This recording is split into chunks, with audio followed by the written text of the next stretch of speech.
Voice of the Rain, and the poet is Walt Whitman. Walt Whitman, to talk about him, he was an American poet, an essayist, writes essay, and a journalist. So this is about the poet. Now coming to the poem, The Voice of the Rain.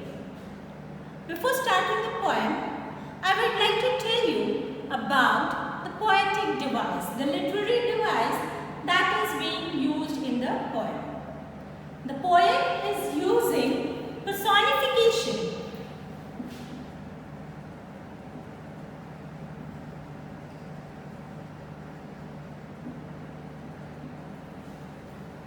Yes, he is using the literary device personification. And what is personification? Yes, personification is giving an human quality, a human trait to an inanimate object.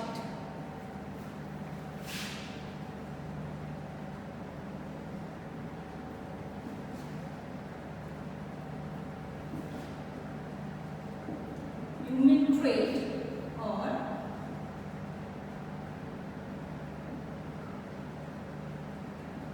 human quality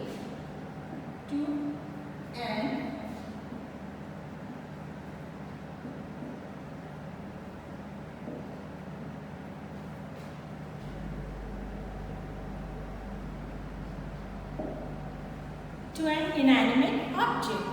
For example, if I say the sun was smiling, so we all have seen sun shining bright in the sky, but has anybody seen him smiling? No. That means I have just given it a human quality, that is smiling, to make it more effective. So that is what is personification, and the poet is using this figure of speech in the poem. And how? The voice of the rain. Rain and voice. Have you ever heard the voice of the rain? You hear the sound of the rain. The rain makes sound, but it does not have voice. Who has got voice? Voice is human quality. I have got voice. You people have got the voice. Right? So that is what is human quality which the poet has given to the rain. That means he has personified the rain. And when I say the title, The Voice of the Rain, that means the rain is speaking. The rain is talking. But the rain is talking to whom? Who is talking to the rain? So let's read the poem and understand what the poet wants to convey. So first we shall have a reading of the poem. So just open The Voice of the Rain in your Hornbill poem book. And who art thou? Said I to the soft falling shower, which, strange to tell, gave me an answer as here translated. I am the poem of the earth, said the voice of the rain. Eternal I rise, impalpable, out of the land and the bottomless sea. Upward to heaven, whence, vaguely formed, altogether changed, and yet the same. I descend to lay the draughts, atomies, dust layers of the globe, and all that in them without me were seeds only, latent, unborn, and forever, by day and night, I give back life to my own origin, and make pure and beautify it. For song, issuing from its birthplace, after fulfillment, wandering, wrecked or unwrecked, duly with love returns. So, have you come to know who is talking?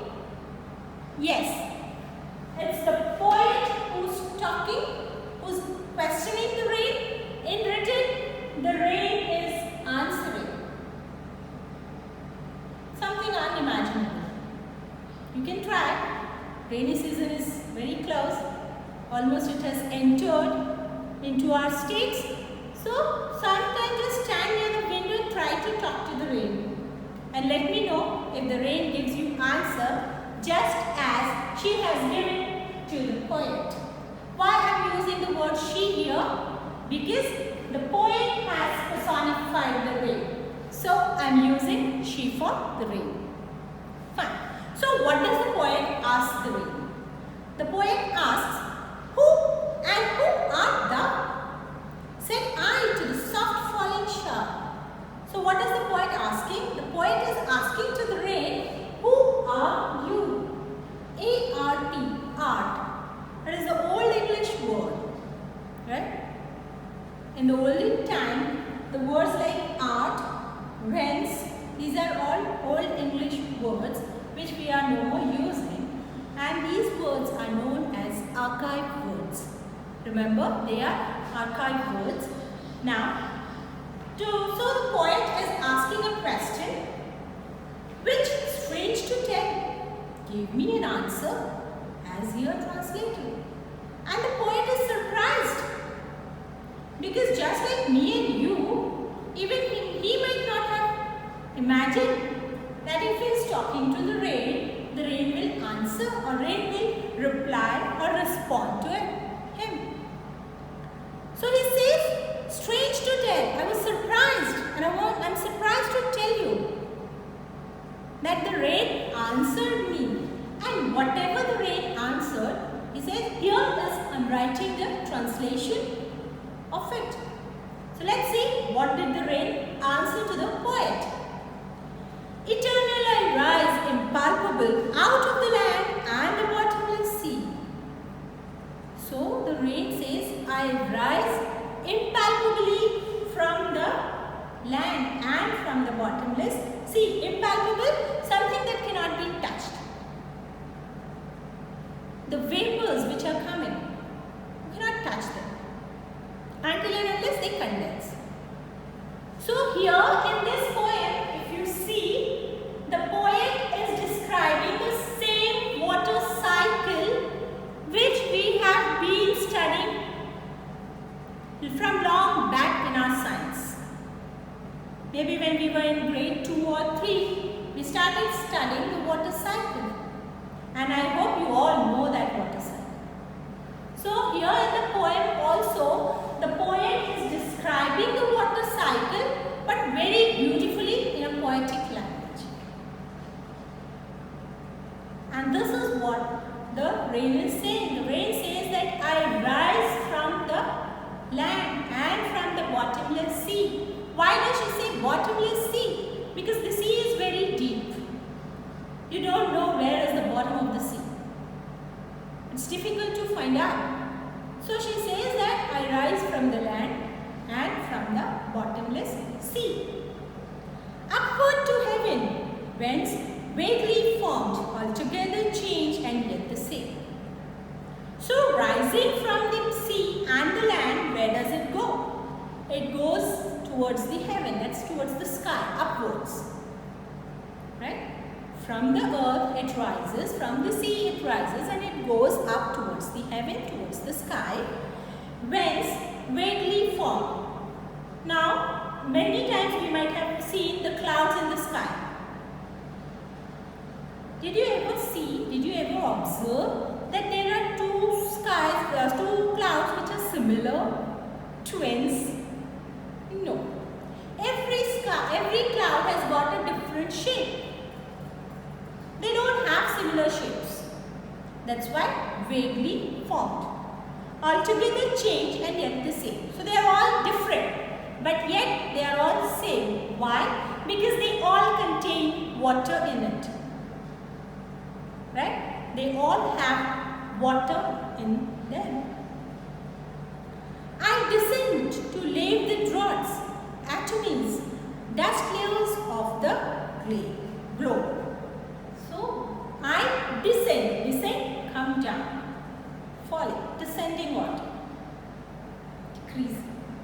So from the sky, from the clouds, the rain comes down, and what does it do down here on the earth? What it does, it says, I laid the drops. So it is washing. Which season comes before rainy season? Yes, summer season. The hot scorching sun, which makes us all so restless. We all are waiting eagerly for the rainy season to come. We are happy when the rainy season comes. The farmers are happy. There is happiness everywhere around you feel when it is a rainy season. So, it comes to wash away the drought. Drought is the condition of dryness, the lack of water because of which everything is dried up. Atomies are the small particles. Every single small particle, small or big things, they are waiting for the rain to come, and the rain washes them all. It provides soothness to them. It soothes them, cools them, calms them down. Dust layers of the globe. And if you see during the summers, why? Because everything is so dry. You see everything is dusty. Nothing is clean. All dust everywhere. So with the coming of the rain, all this dust is washed away. It is removed. And all that in them without me was seeds only, latent, unborn. So, what does the rain say? The rain says that the seeds which the farmer had sown in the field, they would have remained seeds only if I would have not come down. The life would not have been born out of them. A simple process of germination, if you see. What do we do for the process of germination? We need first and the foremost thing we need is the water. Isn't it? We soak the seeds into it and keep. And maybe after 7-8 hours, when we keep it for germination, they start germinating. So same thing.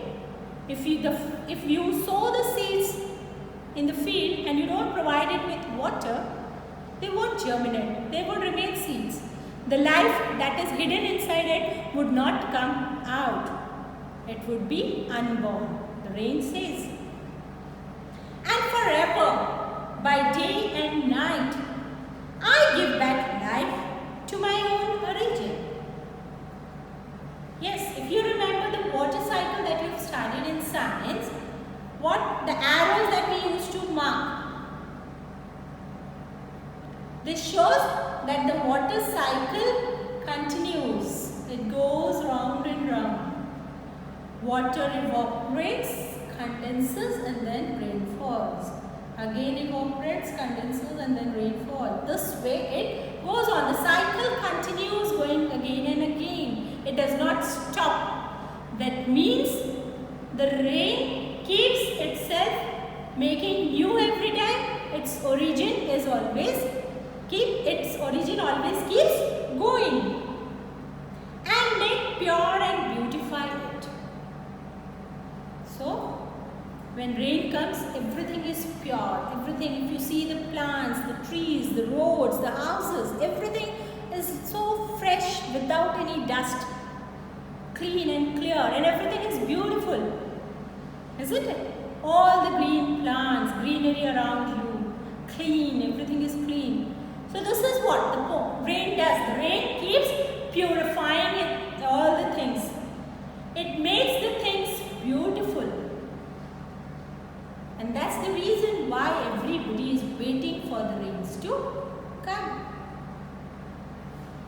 For song issuing from its birthplace after fulfillment wandering.